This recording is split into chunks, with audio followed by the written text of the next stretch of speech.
I'm gonna make this last cup of coffee and I'll be right back. Okay.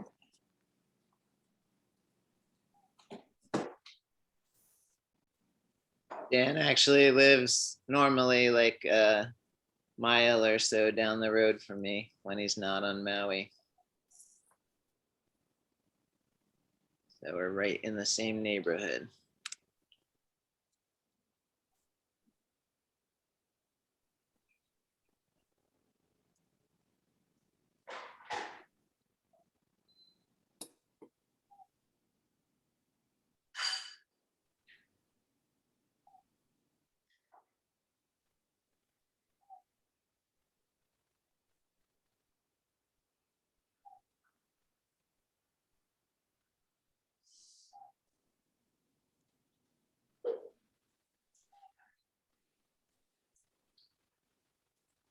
Hey Nat, did you have any luck finding some citrus rootstock seeds? My friend did not have much around, but I have, I think, a couple of Himnaran if you want. Are citrus seeds, are they recalcitrant? Sorry? I said, are citrus seeds, are they recalcitrant? No, I had them a bunch just like pop up in my yard randomly. Okay. Why, have you tried planting them and had trouble with Himnaran? I've never, no, I've always just, purchased grafted citrus or grafted existing citrus, but the guy here that has rootstocks wants like $60, which is kind of crazy. And I have a nursery over there. I think we're ready to start, gentlemen. So welcome everyone to our webinar today, the fermentation flavor connection of chocolate. My name is Bill Guyton and I'm the Executive Director of the Fine Chocolate Industry Association, or FCIA. And it's really a pleasure for me to be co-moderating this session with Neal Vitale, who is the Executive Director of the Fermentation Association. And you'll hear from Neal in just a moment, but I first wanted to tell some of you about FCIA who may not be members or know of us. We're a trade association of about 300 to 350 companies and individuals who support and promote fine flavor cacao and chocolate. And the majority of our members are in North America, but as we grow over time, what we're seeing is we have expanded number of members based in Europe, Latin America, Southeast Asia, as well as Africa. And many of you I know are on the call today because of this topic, which I think is of mutual interest to everyone.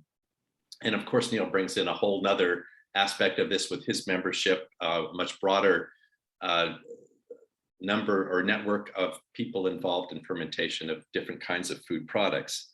I wanted to take a moment while I have the floor to recognize Effie Maglaris, who's done such an amazing job on these webinars. And Effie, if you could turn on your screen just for a moment to say hello to everyone. Great, thank you. As you know, FCIA has weekly webinars, and usually these take place on Thursdays, as the webinar today. Typically they're an hour long with 10 or 15 minutes at the end reserved for Q&A. Just given the number of participants on the call today, we may go a little bit longer, but we'll try to stick as close as we can to that hour time frame. Several of you have asked if we're going to record this session, and the answer is yes. And everyone who's registered will receive a link with the recording on that afterwards. We ask that during the session, please use the chat. That's a great way to connect with others on the line. But if you have specific questions for any of the presenters, if you can put those in the Q&A icon at the bottom of your screen, we really appreciate it. That just makes it a lot easier for us to track any questions for the panelists. And also it's easier for them to answer those questions if they don't get to it after the webinar is over. So with that, I would like to turn it over to my friend Neal to tell us a little bit more about the Fermentation Association. Bill, thanks very much. I'm delighted to be working today with FCIA. The Fermentation Association is also a trade group that was launched to support producers who use fermentation to create delicious and often healthful food and beverages. Our goals are to educate consumers about fermentation and its benefits, to support scientific research into those health benefits, and to work with food safety authorities to establish clearer and more appropriate regulations in regard to fermentation. We've established working relationships with a number of vertical industry organizations like FCIA. I was introduced to Bill and FCIA through a mutual contact, and I was happy to be able to work together on this webinar, and we may have some others down the road that we will collaborate on as well. I also had the good fortune of connecting with one of today's speakers, Nat Bletter, through FCIA advisor Lee Scott Thiessen, and thought that Nat would be a natural and great addition to today's program. So it's been great to be involved. I'm glad we got an excellent turnout from the TFA side of things, and looking forward to a great webinar. So thank you. Great, Neal, thank you. And before I turn it over to the speakers to give their presentations, I wanted to briefly mention too that we have some upcoming interesting webinars that I hope that you all can join us for. Next Thursday, September 16th at 12 noon Eastern time, or 9 a.m. Pacific time, we're going to have a dialogue on child labor in West Africa cocoa. And I think you really will enjoy this one. The moderator is Christy Liesel, and will be from the African perspective. We'll have several panelists who are specialists in child labor, Africans based in Africa, to talk about this topic. We also will have some international experts on child labor to really dive into this discussion and learn a little bit more about what's behind it and some of the possible solutions. It's been an ongoing problem for a long time, and we look forward to everyone's participation on that. On November the 4th, we also have organized a webinar with Fuwan Chocolate in Taiwan. And I know you all will enjoy that one as well. And we're working on a number of other ones, including demonstrations, and those will be posted on the FCIA website. Every month, FCIA also hosts a live Instagram called Chocolate Break, and it's usually the last Thursday of every month. So this month is we're celebrating next generation and cocoa farmers, and we have 3 company members who will be joining us that last Thursday on live Instagram. F.A. Maglaris is going to be the moderator for that, and you'll get to learn more about these companies and their connection with next generation. Some of them are next generation chocolate makers, others are working with next generation cocoa farmers. So I hope you will all participate in that. But enough about what's coming. We're here to hear about the exciting topic today, and we have 3 amazing speakers. And I'm going to introduce each one of them separately, and then they have presentations and videos and PowerPoints to share with you. So without further ado, I'm going to go ahead and introduce Nat Bletter. Nat has a PhD in ethnobotany from the City University of New York and New York Botanical Gardens, where he researched medicinal plants of Peru, Mali, and Guatemala. So I think, Nat, you have all geographies covered on this. This research spurred him to start a traditional ingredient, high antioxidant artisanal chocolate company called Madre Chocolate, which is well known within the fine chocolate industry. So Nat, we look forward to your remarks. Thank you. Thanks for the intro. Appreciate it, Bill. Thanks for inviting me. So it sounds like there's going to be there's a lot of interesting questions already about fermentation. We're kind of all going to be at different scales. So I focus on the micro scale fermentation. Dan and Max are going to focus on much larger fermentations than I usually do. But I'm trying to help a lot of the farmers in Hawaii kind of get up to speed on the fermentation, because it is a relatively new crop in Hawaii in terms compared to most of the rest of the cacao growing countries in the world. So we can't really learn from our ancestors here how to ferment like you could in Latin America or even in West Africa or Southeast Asia with at least a century of experience, even where cacao is not native. And there's a couple other issues with fermenting in Hawaii that we've had to overcome, including that there's a lot of small growers who may only have 1 to 10 cacao trees in their backyard, so they're really not getting up to critical mass. And that the evenings in the winter especially can be a little bit cool for cacao. So we're kind of at the same latitude as some other sort of epi cacao growing regions like Taiwan and southern Brazil and Cuba. So those colder temperatures can make especially micro ferments a little bit difficult. So let me bring up my presentation and share my screen. Let's see.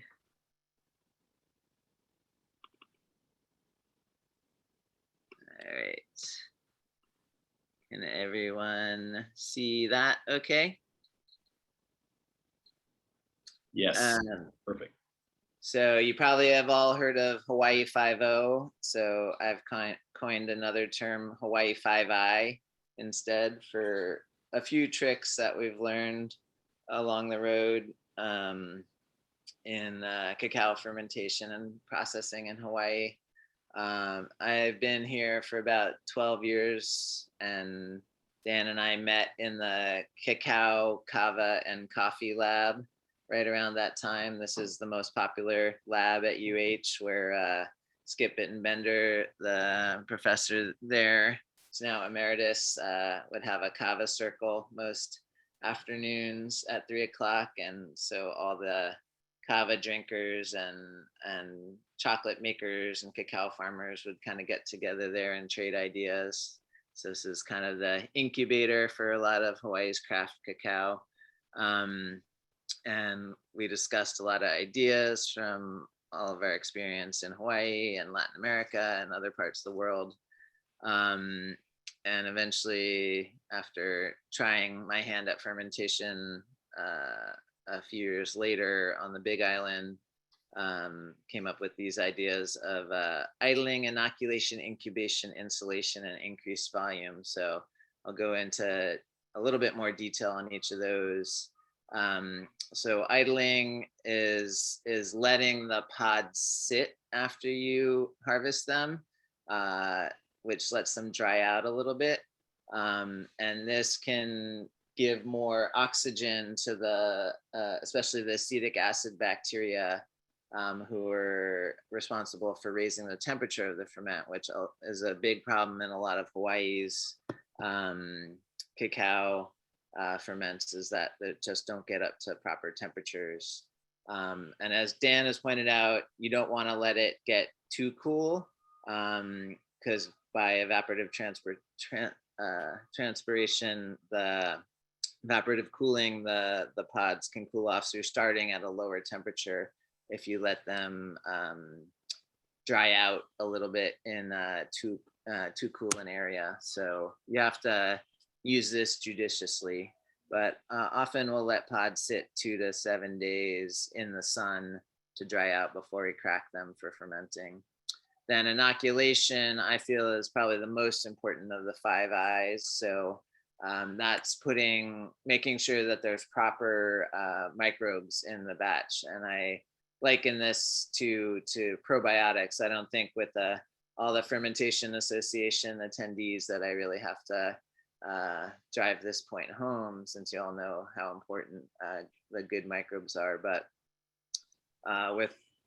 with a lot of the farmers here who just kind of do the laissez-faire, or there's an area of the Big Island called Puna, and we often say that they're the punatics live there, and when they ferment their cacao, they often just let it more rot than ferment.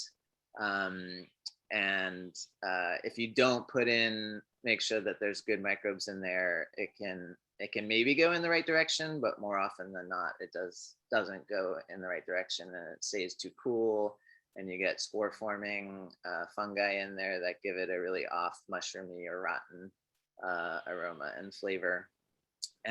But to emphasize, we try not to bring in foreign microbes, because we want the cacao to taste like the terroir of Hawaii, or the micro terroir, as I call it, so that we're not making it taste like some mainland or other cacao growing regions cacao. So I'll go into some of the inoculants that we use. But generally, if you inoculate well, it sends it in a good direction, and you can raise the success rate to 95 to 100% with that. Incubation, often with these small ferments, we have to do it in a warmed fermenting bin. So I have a thermostat with a incandescent light bulb on it to kind of heat up the ferment and trick it in some ways into thinking it's in the middle of the Amazon. Insulation is the fourth eye. So like I said, we do it in a cooler or a chest freezer that's turned off. And lastly, and probably most importantly, is increased volume. So a lot of people, when they get their first 1 to 3 cacao pods off their only tree, they get really excited and they want to do a ferment, but it's nearly impossible to get a good ferment with 1 to even 20 pods. Can be difficult if you don't have these other eyes involved. So kind of getting up to the range of a meter cubed or so is a good target for getting a good ferment. But generally I say you need at least 3 or 4 of these eyes. You don't necessarily need all of them. Let me jump to my video that I took yesterday of a ferment that I'm doing, if it will let me. Yeah, here we go. So this is the chest freezer that I do some of the fermenting in.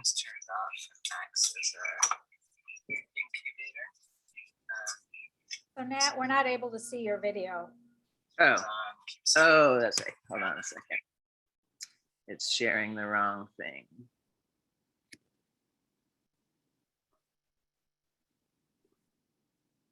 Is that working better? Yes. Yes. Okay, let me start that over then.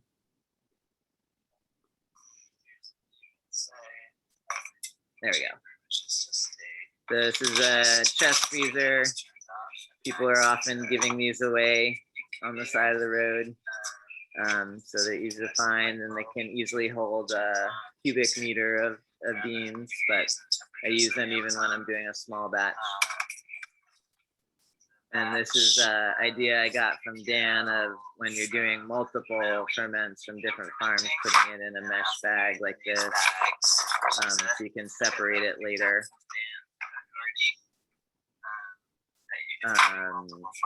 In this case, I had already taken out the other batches that were in there.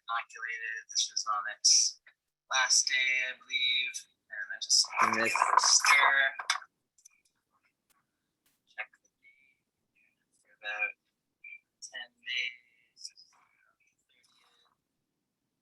So this is actually some Maui cacao beans, and it's supposed to come out today. So if I have good enough Wi-Fi, I can show you taking it out of the bin. Get a sense of the smell. If there's any fungus, I'll take that out.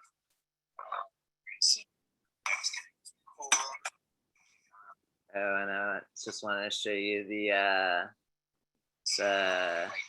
incandescent light bulb that I have on there that's hooked up to an aquarium thermostat to keep it around 100 degrees or so. So I'm not trying to force it to the 100 degrees that we want to have 120 degrees that we eventually want to reach, but rather just trying to support it and having a nice warm base temperature. Because if you immediately push it too hot, it can burn out some of the yeast early on. So I want to talk a little bit about the how many more minutes do I have left, Bill? We've got about 5 or so. Okay. Some of the microbes that are involved in the fermentation. So in talking to Rachel, I'm spacing on her last name, Dutta, is it? Dutton, the fermentation specialist. She has said that cacao is one of the most complex food ferments in the world. So it blows away even like blue cheese that only has about 2 families of microbes in it. So cacao has 3 entire families of microbes, and then 5 to 10 species in each, or varieties. So we have the yeast, which include Saccharomyces, Chlorella, and Candida. We have Lactobacillus, and we have Acetobacillus. So it's kind of a whole ecosystem. And when I was talking to Effie yesterday, she was kind of amazed at how wild and different the fermentation of cacao is from things like wine or beer, that it's so kind of uncontrolled. And that's because it is a little bit hard to control, since it's not just one single species of microbe that you're trying to support a good ecosystem for. And basically, we're trying to break down a lot of the bitter compounds, kill the embryo, develop some nice umami acids in some case for chocolate makers that like them, mellow the harsh flavor and astringency of the cacao bean. And we really wanted to represent the terroir of the region that we're growing and fermenting the cacao in. And I feel like fermentation adds about 3/4 of the flavor to the finished chocolate. So I think it is the most important step in the entire tree to bar process for the flavor of the chocolate. And the chocolate makers have been taking too much credit for the flavor of their chocolate. So they can definitely take a great grown and fermented cacao and make it shine, but it's really hard to take a badly grown and fermented cacao and make a good tasting chocolate. And that's why so much of the world's chocolate just is loaded with milk and sugar to try to cover up some of the bad fermentation flavors. So I think the other presenters will probably agree with me on the importance of fermentation to the flavor, but that's why we really want to emphasize it. I bet Max and Dan will talk more about these larger scale fermentation chambers. This is some of the micro ferments that I've seen in the Pacific, where they're just kind of using the same tools they have for drying coconut and for bagging coconut. And unfortunately, fermenting cacao in burlap sacks leads to pretty funky flavors. So we worked a lot with the farmers there to convert them to solar dryers and better fermentation processes. They already had the buckets there, but they needed to get it warmer and do it in larger batches and put their fermentation bins to use that they did have. And a lot of that is introducing people to good local inoculants. It's not really classified as an inoculant, but I call it an additive or turbocharger. So in these micro ferments, I found that they often go a lot better if you add a little bit of sugar, and that can be in the form of actually, refined sugar from the store, but more easily if you have a bunch of fruit, excess fruit that you're not going to eat that has a high Brix level, like papayas or bananas. They can add a lot of sugar to the ferment and really help it along. And we did blind tastings of chocolate made from this sugar added and not sugar added ferments, and people generally liked the sugar added.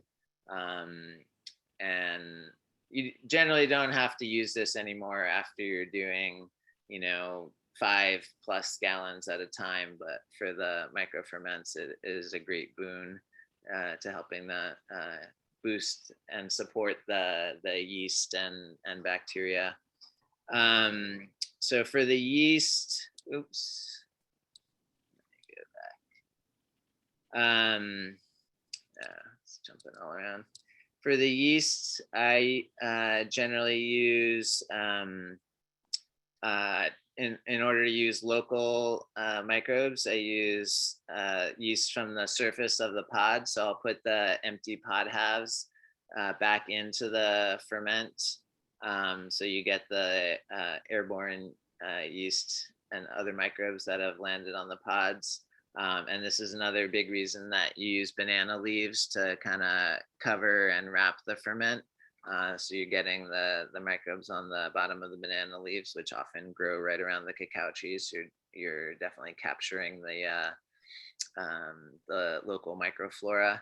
For the lactic acid bacteria, some people like the taste of more of the lactic acid ferment. Some people don't. It's it's what's found in yogurt, poi, which is a local fermented mashed taro in Hawaii.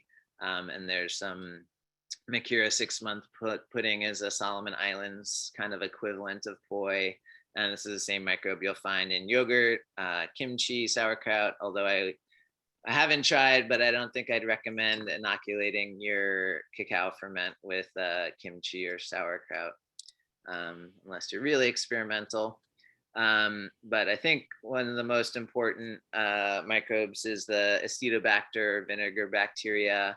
And those you can find in kombucha or in a vinegar mother. So I encourage a lot of the farmers to grow their own vinegar mothers. And I have a few going from cacao ferments, from pineapple, from elderflower, and a few different fruits, so I can kind of tune the flavor of the ferment by putting in these different vinegar mothers, and those definitely help boost the temperatures and get some of that nice acetic acid in the final ferment. And I consider the acetic acid kind of the chocolate maker's canvas. There's some chocolate makers who love that fruitiness of the vinegar. And for them, they definitely want it in there because you can't really add it aside from the ferment. And for those that don't like it, they can either age it or roast it or conch it off. So I feel like it's kind of necessary that there's at least some vinegar in the cacao, regardless of what the chocolate maker would like their final chocolate to taste like. And they can work with that, leave it in there or take it out if they don't like it. And a lot of these inoculants you only have to add in the first ferment of the season. That in later ferments it's kind of like a sourdough starter, that it's kind of you get a lot of it from the surface of the fermenting chamber. All right, I think I'm probably at my time, and I'll hand it back to Bill and on to the next presenter. Great, well, excellent job on that. And there's a lot of questions coming in, as you can imagine. There's some great chat going on in the chat line, as well as some questions coming in. And so we'll reserve those and ask you, Nat, at the end, if you can respond to some of these. But in the interest of time, I think we're going to go ahead and move on to our next presenter. And it's my honor and privilege to introduce Max Wax. Max grew up in Brazil and began cocoa trading there. After working in Central America for several years as an exporter, he moved to the Dominican Republic in 2000, where he's been dedicated to the modernization of the cacao sector there. Max is a co-host of the Cacao Culture podcast, where he's discussed fermentation in a 3-part series. Max has also presented for the FCIA educational webinars before, where he gave a live demonstration at the farm in the Dominican Republic, showing every step of the process. So Max, we welcome you back, and to have a different little bit different kind of perspective. We heard from small batch, and now we hear from you from a larger scale fermentation process. So Max, over to you. Thank you very much, Bill, for this a very attentive introduction. Actually, I'm very fortunate that I'm coming after such a educated presentation by Nate. I have many presentations on fermentation, on things we have done in the past, on all the PhDs that have been written in our farms and so forth. But today I decided to take a more conversational approach because Max, also, Max, we're having some of the audience that are having difficulties hearing you. I can hear you a little bit, but if there's a way, if you can look at your microphone, see if you could speak maybe perhaps a little bit louder. Is it okay? Is it better now? Can you hear me well? Even if you could do a little bit more, I'm still hearing in the chat that people are having difficulties hearing. Can you hear me better right There now? we go. That's better. That's better. Oh, sorry that. I was saying that after a presentation by Nate, and I would like to take a more of a conversational approach about fermentation. I mean conversation in the sense of comparing our perspectives and discussing things instead of, let's say, educating people about fermentation. So I would like to just show you a very quick video about how fermentation actually happens in what Nate said we learned from our ancestors. And then, if you will, I will build on that and discuss a little bit more about what we have done. But as I said, I would like it to be more of a conversational thing, and much of the juice of this, I think, will come from the Q&A. Anyway, I will be sharing now my video. Just a second.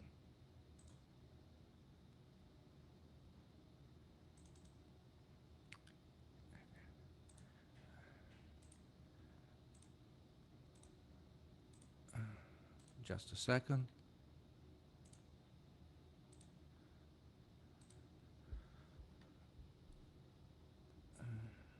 Come on, do I play? I can't see the play button. Just a second.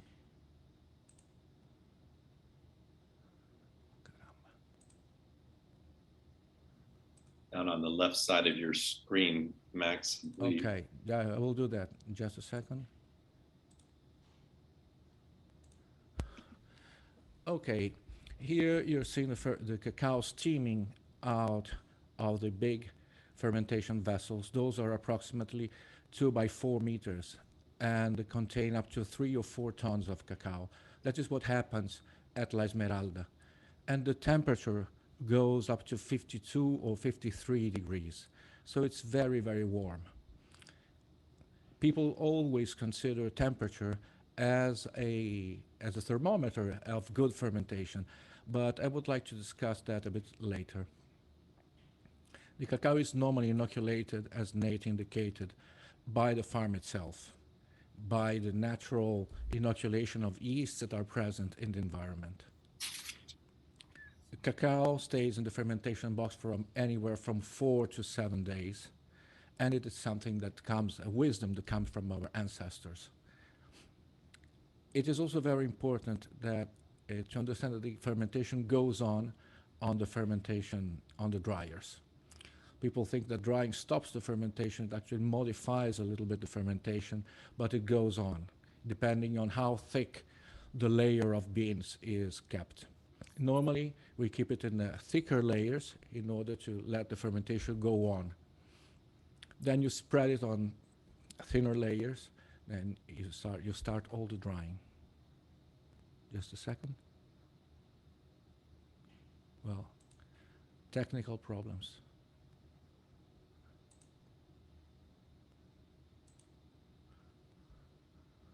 Well,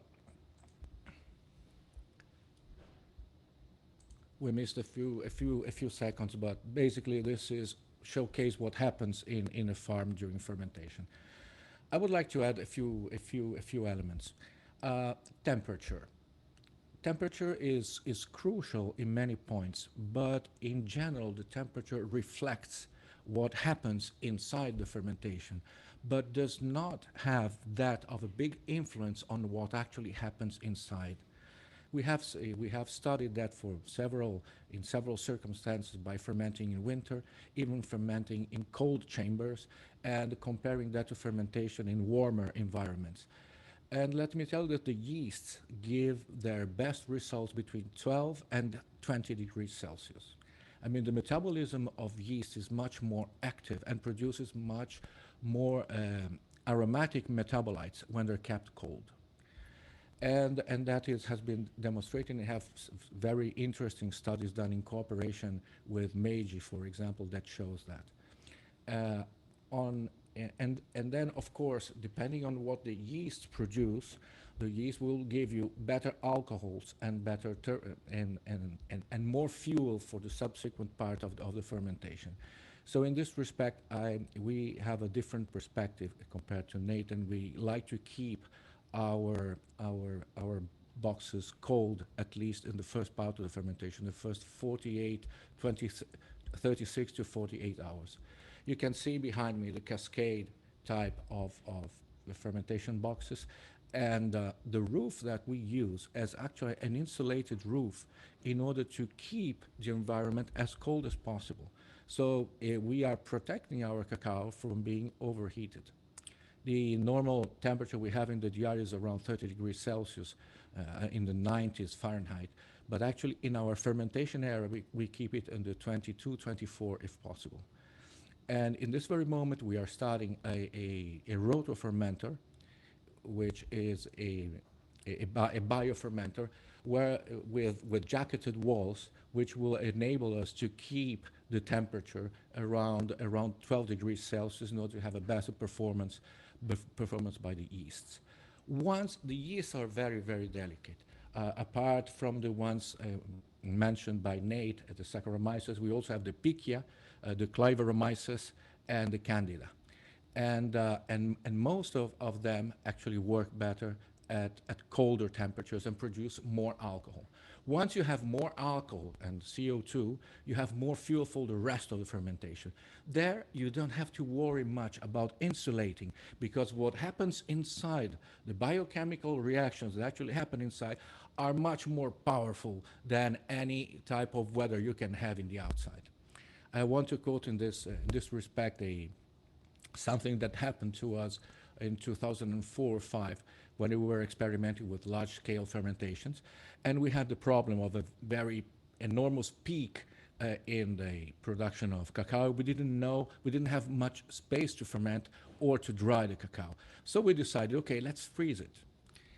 So we rented like a dozen containers, refrigerated containers, at minus 20 degrees Celsius.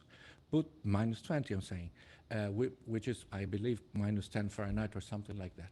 We put the cacao into totes, plastic totes, and tried to freeze the cacao. Well, the containers were never able to freeze the cacao because the exothermic reactions that were taking place in the fermentation were much more powerful than the cooling system of the containers. That is to say that there are some reactions that you cannot stop, and temperature actually is a picture of what is happening inside. It's not something that from the outside goes inside. It would be like cooking the cacao, but it didn't work, at least for us. So we have the Saccharomyces, the Pichia, the Clavieromyces, and the Candida. Much of the work we have done so far has been to identify the natural occurring autochthonous yeasts in the Dominican Republic. It is absolutely true that you should not inoculate something taking yeast, or either commercial yeast or yeast from grapes or other types of culture, or even from different environments. But it is also true that the variety of yeast that naturally occurring, not all of them give the same taste profile or the taste profile that you're after.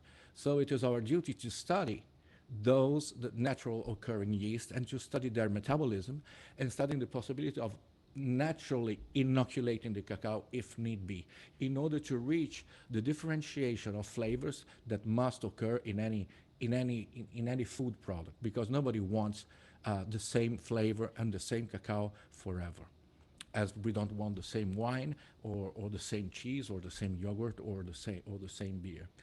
So this is a work that we have done, and in this very moment, we have identified 32 different varieties or subspecies of yeasts that we keep frozen. Some of them we have reproduced in the culture broth, and others have been lyophilized, and we did experiment quite a bit with inoculating yeasts.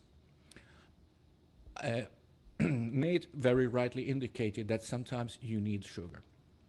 But even in this respect, one should not probably use any type of sugar, but the most neutral possible sugar in order to feed the yeasts. But the yeasts also, they do not only eat sugar, they also need vitamins and proteins. And the nutrients that you give to the yeast actually establish a very specific pathway of development for the yeasts. It's like having an athlete and you're feeding an athlete. You can feed an athlete on beans, you can feed an athlete on proteins or on other things, and his performance will be different depending on the feed, on the nutrients that you're giving them. So part of our studies has been also in what are the right nutrients in order to impart the yeast the pathway of flavors that we are after. And this has been performed by Marcello Corno in the early 2000s. Now he's working for Barry Callebaut, by Michele Pozzi, who wrote a PhD about this as well, and other persons who have worked and studied with us. After the yeast, you have the lactic bacteria. Lactic bacteria is perhaps the cutting edge of the study on fermentation. There's very little publications. One or two, and really very limited, and nothing concerning applied studies on lactic bacteria in fermentation. Well, lactic bacteria naturally occur in cacao, and there are of two species that Kea Corcari has worked with. I think Kea is Dea Corcari is here with us. She is working for the University of Milan, and she's completing her PhD. She was with us for a few months and did a fantastic study on lactic bacteria. And so please, Dea, if you wish, send us some comments or anything in the chat. In the lactic bacteria, we have identified the Paracasei, Lactobacillus paracasei, very specific ones, Lactobacillus paracasei of cacao, and also Lactobacillus fabifermentans. And those are very, very interesting because the fabifermentans also has a anti-mycotic, antifungal activity. So not only these have a direct influence on the flavor, imparting a very specific, I would say, umami type, yogurty type of flavor, very clean, but they're also good in the sense that they inhibit the growth of potentially pathogenic yeasts in the cacao. And there, if you want to share any of your thoughts, please feel free. I know that they will publish the results of these studies in a few weeks, so it will become in a way public domain. But I wanted to give you this preview, this sneak peek on our studies on lactic bacteria. And then, of course, you have the acetic bacteria, and in this respect, the studies by Michele Pozzi are very, very interesting. And the acetic bacteria are rightly, as Nate rightly indicated, the canvas where the chocolate makers can paint their cacao and their taste for acetic. Those are the ones responsible for the higher temperatures, but the high temperatures should occur only in a very limited amount of time during fermentation. So if we decide, for example, to have a fermentation of 6 days, those bacteria should not be active too long. Otherwise, the flavor, they will sort of burn out the cacao. You want other types of flavor also to be present. And in fermentation, then you have the enzymes. And the enzymes are perhaps the least studied parts. I wouldn't say microbes because those are actually proteins. It's the structural part of the bean. And the enzymes are those who determine, I would say, the umami flavor. There are studies recent we have carried out on demand of some Japanese partners. You know that the Japanese are very keen on the umami type of flavor, and yes, you can play with the proteins and have that break those amino acids into smaller parts and have sort of meaty taste to the cacao as well. So basically, this is what I wanted to discuss with all of you. That's why I wanted to have a more of a conversational approach. Yeasts, enzymes, and lactic bacteria are the building blocks of fermentation. And then if the fermentation accounts for 50, 30, or 50 or 70% of the flavor, I don't know. I wouldn't say so. I wouldn't be so that far. For example, there are flavors that cannot be synthesized or produced by any type of fermentation, and they need to be produced by the metabolism of the plant itself. For example, here we have the Dominican Nacional, one of our cacaos, of our chocolates, and the Nacional is famous for its floral taste. And the floral taste, according to all the literature, is due to terpenoids, to terpenes, which are smaller alcohols, linalool and geraniol. And those are not produced by fermentation. They have to be produced by the plant itself. So genetics is probably number one. Then comes the terroir, then comes the fermentation. Also, sometimes you hear that I want to reach 52, 30, 60 degrees of temperature. There are temperature-triggered fermentations where one wants to stop the fermentation from going up. And there are many fantastic chocolates that can be made where the temperatures that stay below 30 or 32 degrees. And I can give you commercial names of those cacaos if need be. But one shouldn't be dogmatic on fermentation, but on the contrary, open to this dialogue, fantastic dialogue between wisdom and science, or phronesis and Wissenschaft, if you wish, in Greek and German. So basically, this is my contribution to the conversation, and thank you very much, Bill, for the opportunity, and to the next presenter. Max, that was fantastic. What a wealth of information you are. And I'm looking in the chat, and people are so much appreciating everything that you've shared with us, and people want to work with you. So you might check out the chat. And I noticed too that Nat has been answering a lot of the questions in the Q&A. And if we don't get a chance to get to all of those questions, please read through some of his answers, because I think they're excellent. So we won't cover some of the ones that he's already answered in writing, but again, if you can take a look at those, if you're interested.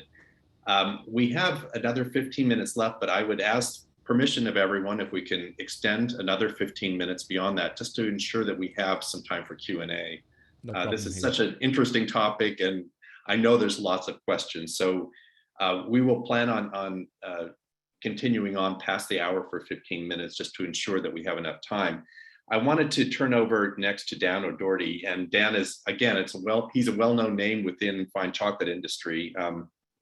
He's the owner of Cacao Services. He's based in Hawaii, and Dan has a background, an educational background, a bachelor's of science in psychology and a master's in botany. And he took a lot of that experience and has built this into this business to help educate and support chocolate makers and cacao farmers around the world. And we really appreciate too at FCIA all that he's done for the Heirloom Cacao Preservation Fund, HCP, which is our sister organization. So Dan, with that, I would love to hear your remarks. Thank you.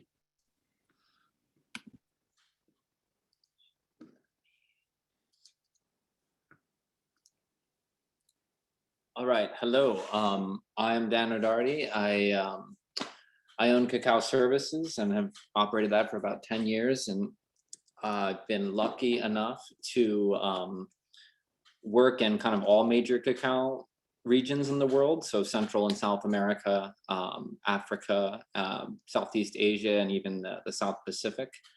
I also work at a vertically integrated cacao growing and chocolate making organization here on Maui. So being able to kind of close the loop entirely has really been a fantastic opportunity.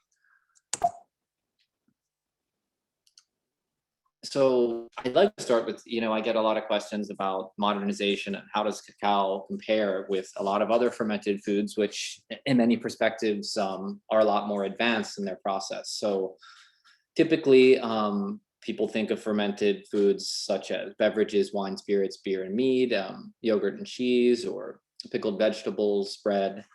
In most of these instances, the media for fermentation is a liquid or a solid.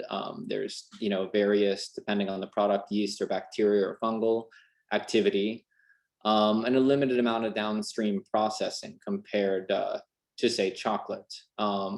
Also really important to note is that often the media or the fuel of fermentation is actually the product that is consumed, right? And so the various goals are, alcohol production, flavor development, or in many cases, preservation. The scale and economics of these products, ranges small to large, and in some ways lends itself to industrialization or economic conditions much more readily than cacao and supply chain, which is very different.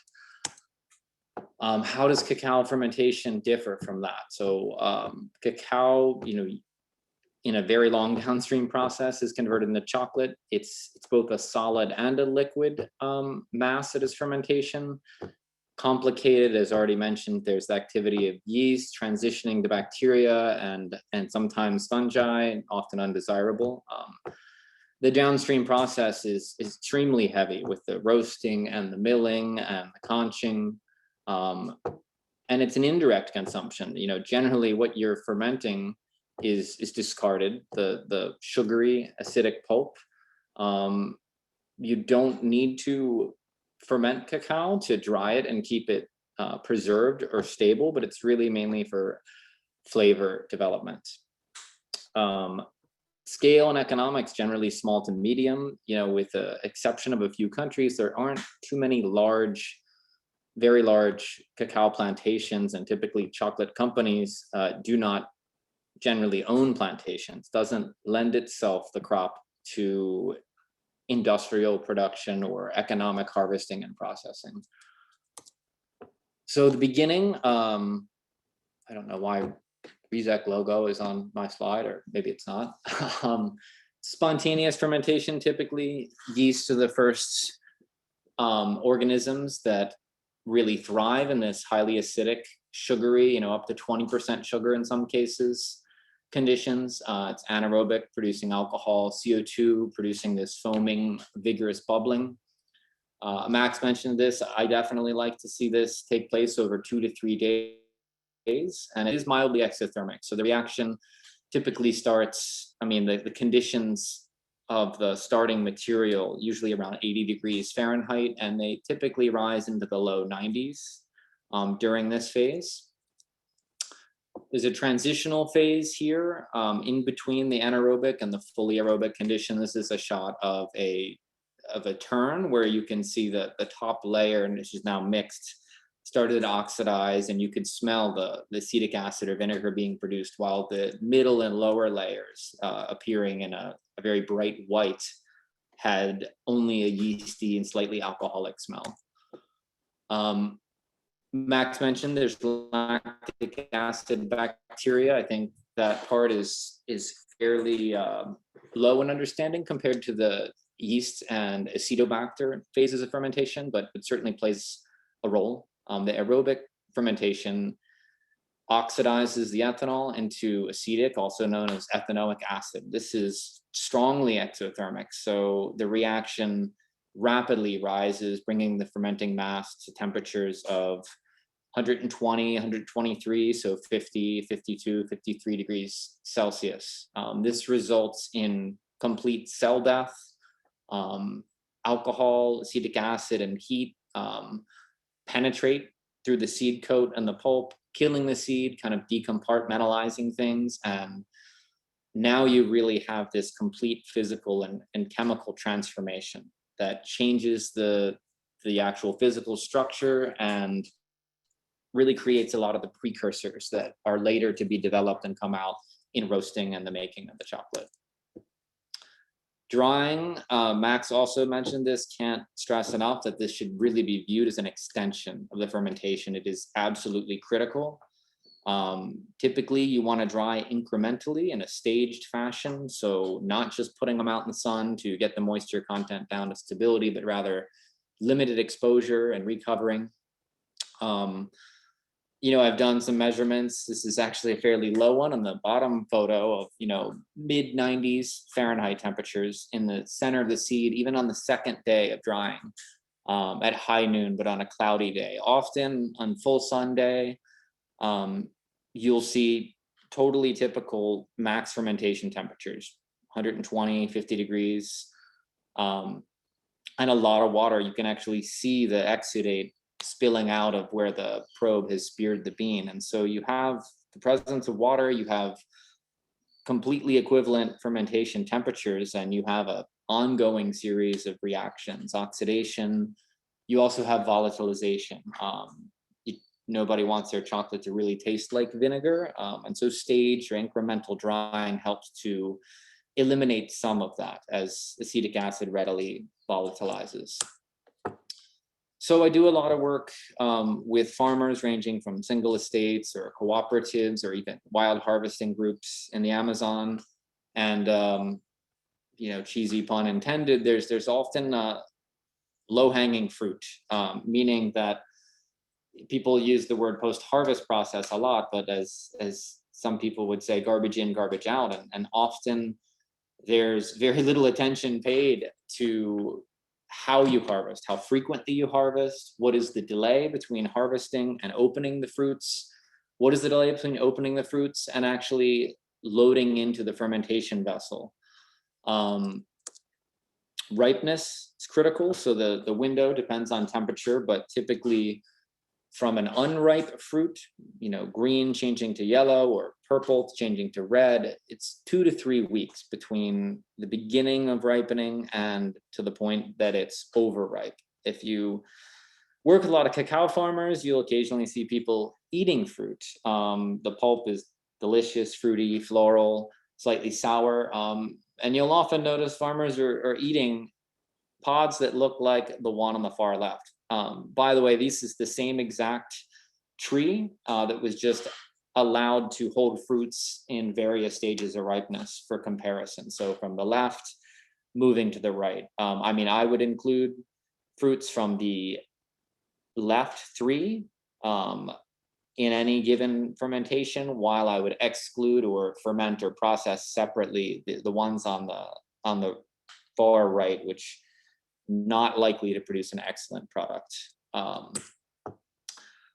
This is a project I had in India where, again, this low-hanging fruit, everyone was harvesting everything and leaving it in the floor of the farm for several days and opening it. And the first step of improvement is demonstrating how over-ripened, and you can see little sprouts of germinated seeds on the left compared to the optimally bright white pulp in good condition material on the right, which was used ultimately for a really well-regarded cacao origin that received Cocoa of Excellence the next year and has become pretty popular.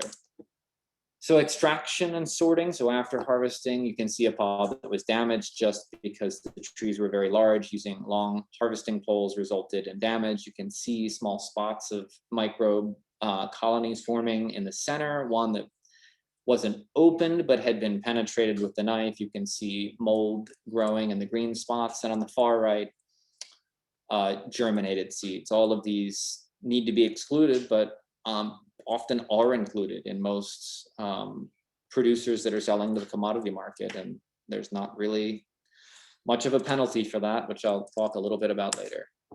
So extraction, you should have material that looks bright white. When you see a reddish coloration, it's because the pulp has started to thin out and degrade, and you're actually just seeing the color of the seed coat.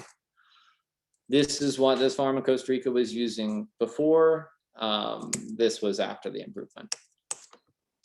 The beginning of fermentation visibly is pretty recognizable by this vigorous foaming as the yeasts produce alcohol, carbon dioxide. It tends to bubble out of any cracks in the wooden box, which is not necessarily the most common fermentation vessel, as most cacao is heap fermented in West Africa, but is the most common form for specialty or fine flavor cacao, especially in Latin America.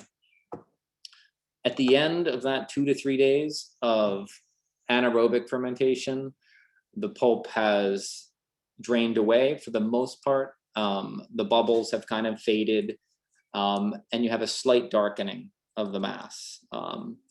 This is the time for the first turn. I typically turn anywhere the first time 40 to 48 hours. So on the beginning to middle of the second day. Turning is carried out regularly. There's a lot of different methods of this. In some cases, traditional fermentation is just 3 boxes. It's turned every 48 hours, 6-day total ferment, it's finished.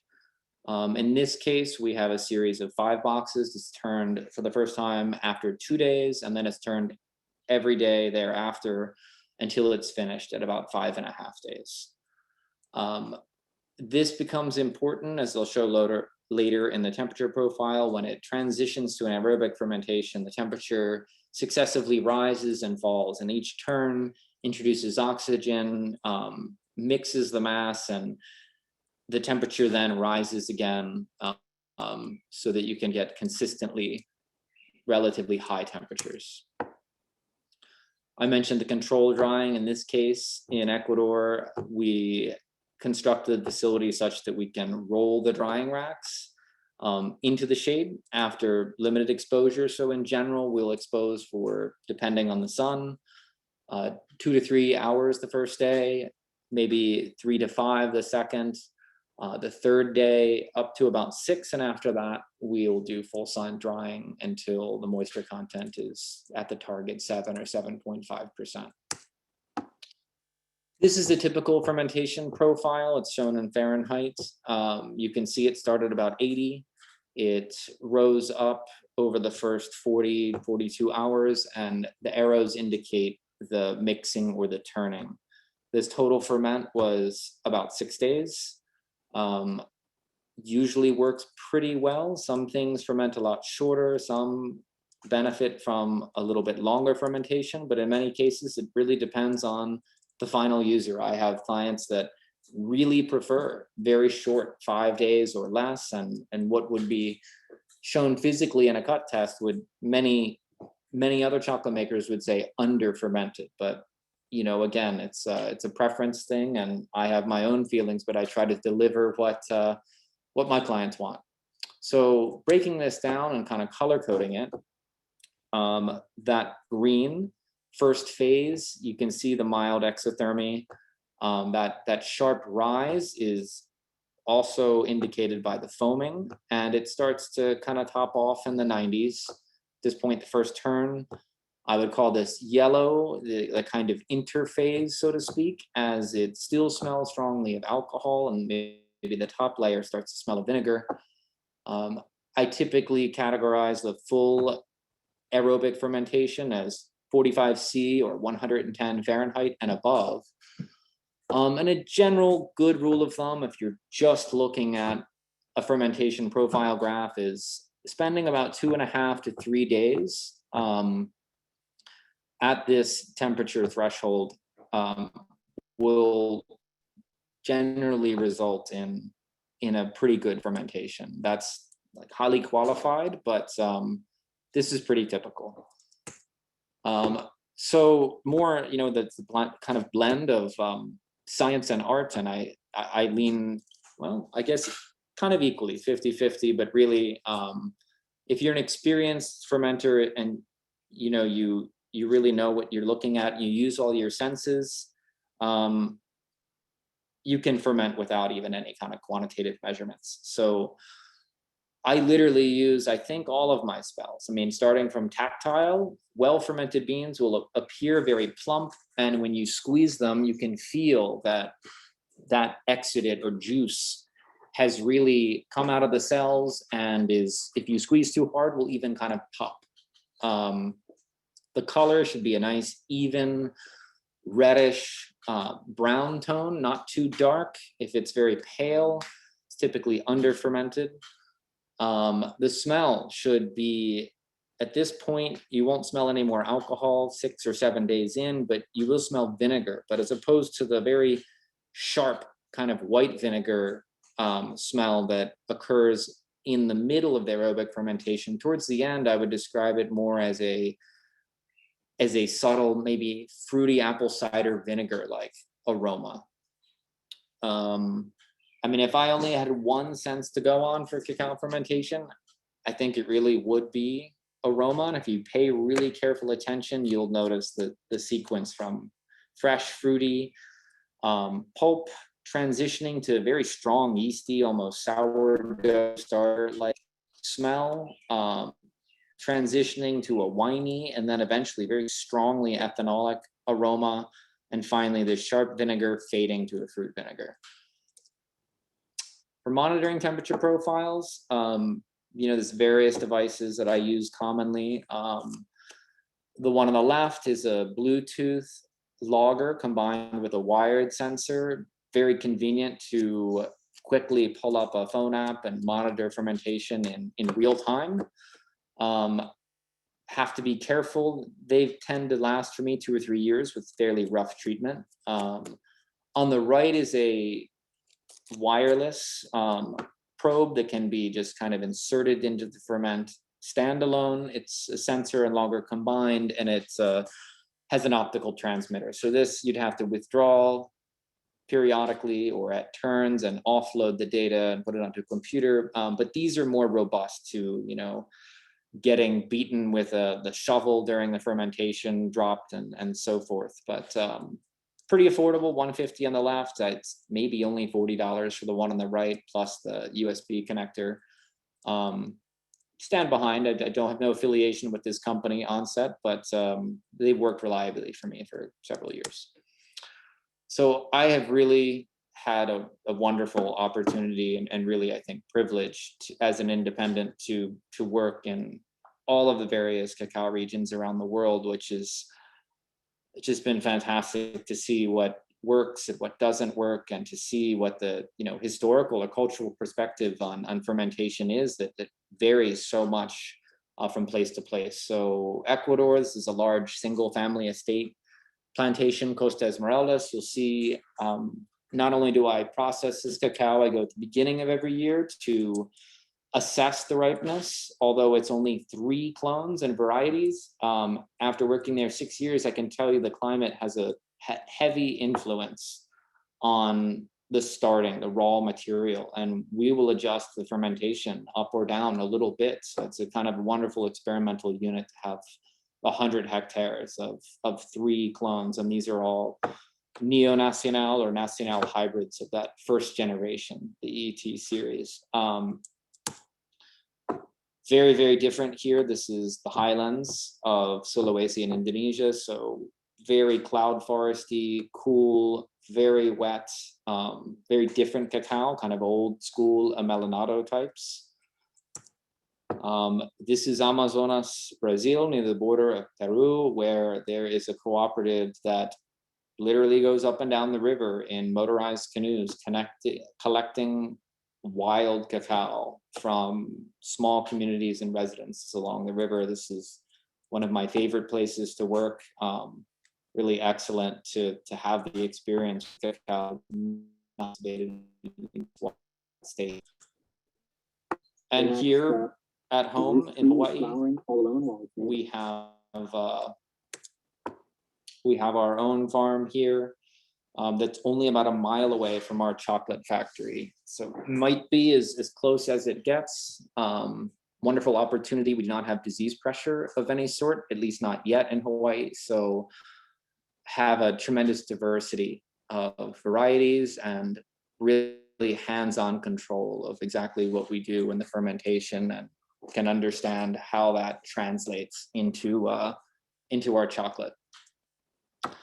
big questions. I kind of reviewed all of the questions, which are very helpful, that were submitted before this presentation. So modernization is probably the most frequent question I ask, especially by people that are involved in fermentation of various beverages or food products. And, you know, seriously, you guys still use boxes and heaps. I would say in general, cacao cultivation and processing is centuries behind.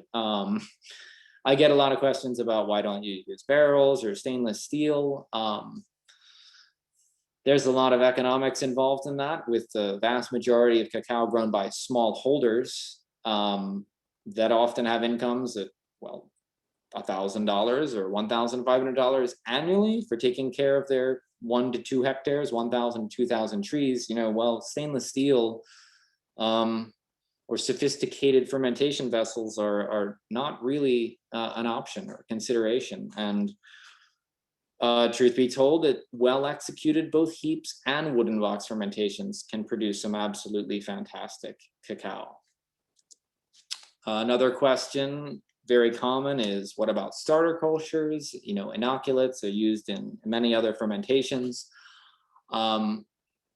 Not a big fan personally. I've read the literature, I've reviewed some of the products that are now being offered commercially, and I tried some several times just for my own, you know, personal understanding and knowledge. And so here you can see from our farm here in Maui, we harvested enough cacao to fill 2 boxes, about 180 kilos of wet material in each. So kind of standard, relatively small, but you know, I'd say an average smallholder cacao fermentation. Mixed all of the wet material equally, divided into 2 boxes with the same construction, same age, tried to really control this, and then left one to ferment spontaneously with whatever the native microflora was inoculated in the process of harvesting, breaking, and extracting, versus this commercial inoculate. What you could see, not very surprisingly, is the red line. The inoculated ferment rose rapidly and foamed very vigorously during the first 2 days. After that, it kind of flatlined and took quite a delay to rise. You would maybe expect, with a seemingly more complete conversion to ethanol, that the fuel for the aerobic fermentation would be high and it would really persist. But in fact, at the very last days, you could see, one, the temperature never really achieved the maximum that the spontaneous one did, and it also tended to wind down and turn downwards at the end, while the spontaneous one continued to rise. I did a couple of replicates of this and found the same conditions. So, you know, this is still a very limited in time and place trial. Not really a fan. Anyway, moving on to the little more about this and modernization and these big questions about, you know, small holders and economics and practicality, right? These yeasts, which have been available the last couple of years, they're pretty pricey. The recommended dose of this product on the right is 2 grams of dried yeast per kilo of wet seed. So we're talking, you know, with shipping, you know, $100 or more per box.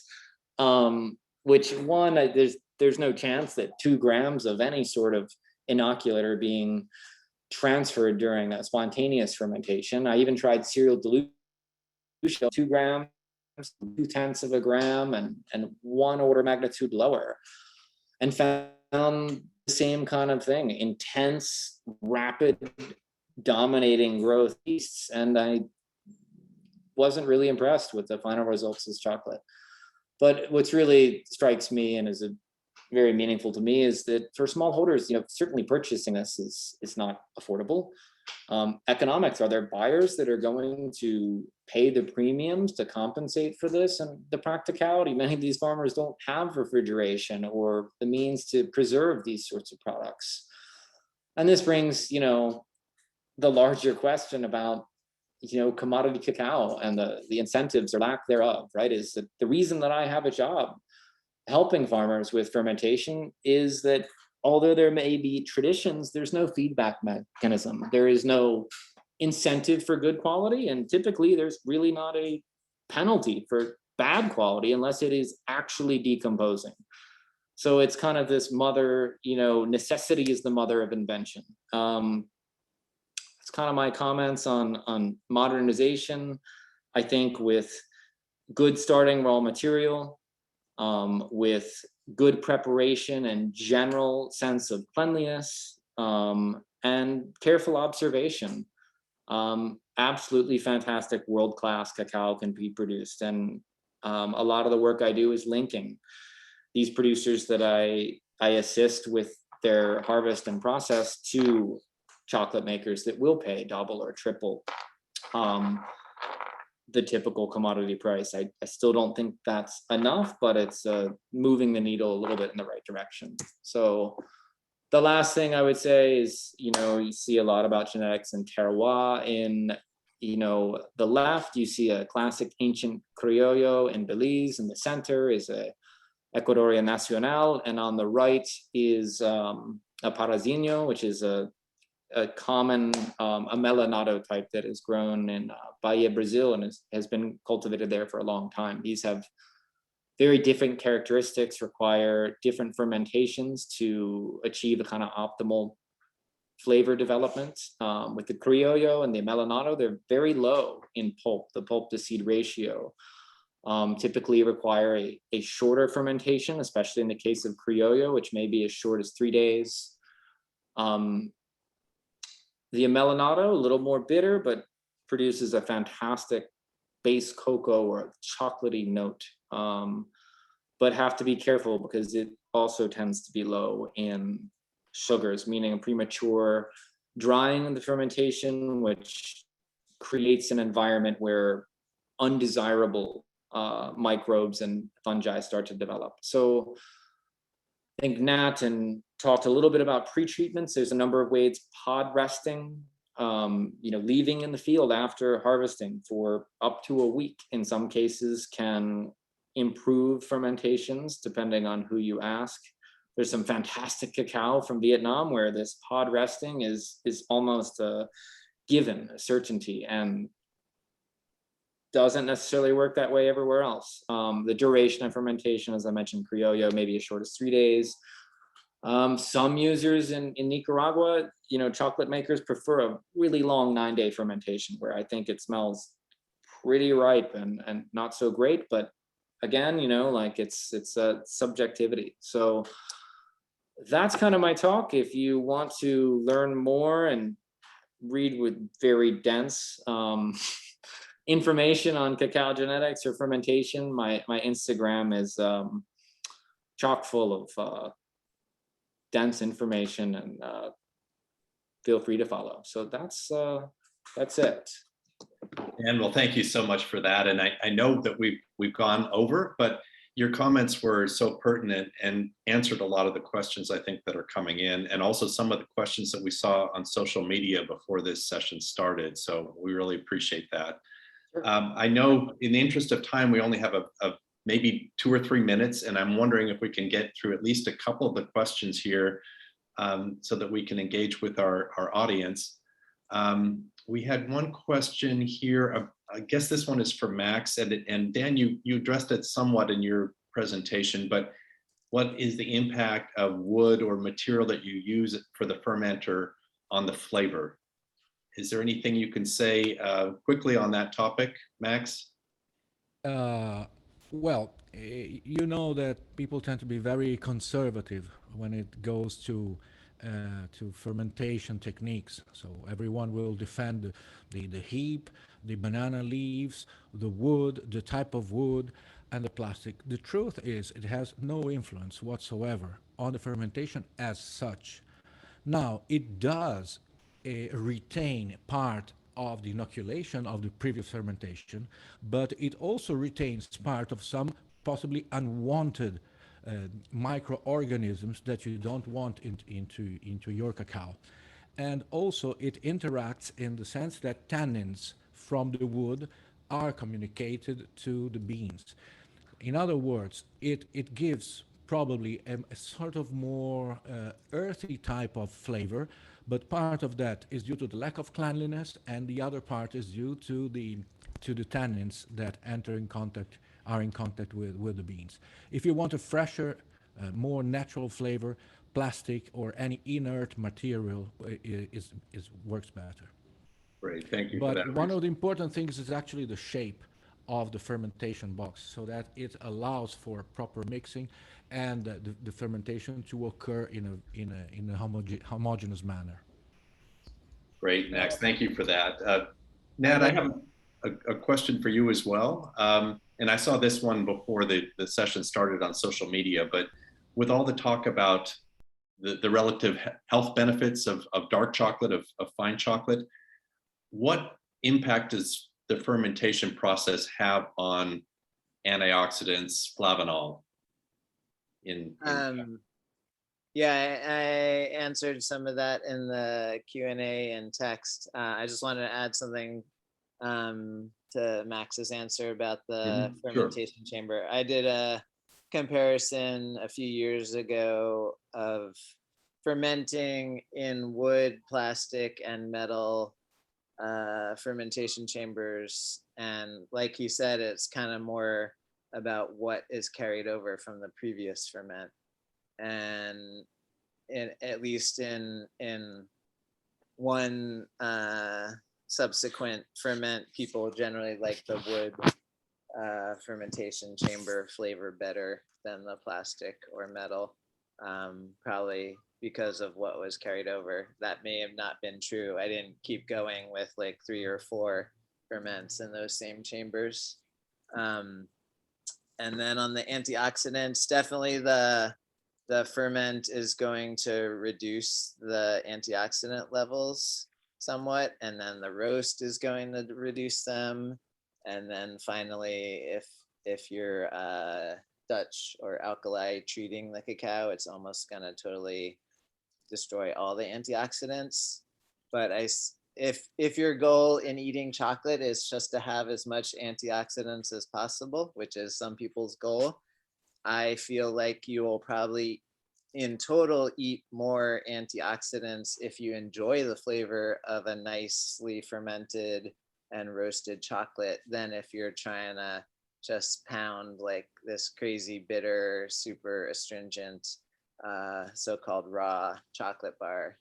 And I think there's only one farm that claims to do a raw ferment where they're trying to keep it under 115. I don't know if Dan or Max have heard of anyone else who's trying to keep it under the magic raw temperature of 115 to try to preserve more of the antioxidants. But I can bet that chocolate is going to taste pretty undesirable, should I say. So I think you'll eat, you might eat a pound of fermented chocolate if it tastes good, and you might only eat like a few squares of an unfermented or unroasted chocolate. So in total, your antioxidant consumption is going to be higher if you're really enjoying the chocolate. Great. Well, Nat, Dan, and Max, again, thanks to all 3 of you for doing a wonderful job. And I see the other question continually in the chat is, could you give us links? So any links to some of your research or additional information that we could share with all of the audience afterwards would be appreciated. And with that, I'd like to turn it back to Neal to close us out. Neal? Thank you, Bill. I thought it was great. 3 great presenters and great content. We could go on for probably another hour and a half. And maybe we'll do another one of these to that very point. I'd just like to thank you for including me. It's been great. You can check out the Fermentation Association at fermentationiassociation.org. We have a presence on all social media, especially Instagram. And we have, at least for the moment, a planned live conference in Chicago. It may go virtual given the environment we live in, but right now, for the moment, we're planning to meet live in person in Chicago, November's 6th through 8th. So all of this will be posted on our website. So get involved, subscribe to our newsletter, to our YouTube channel, and happy to be involved. Thank you, everyone, and see you next week. Bye-bye. Thank you. Bye. Bye-bye.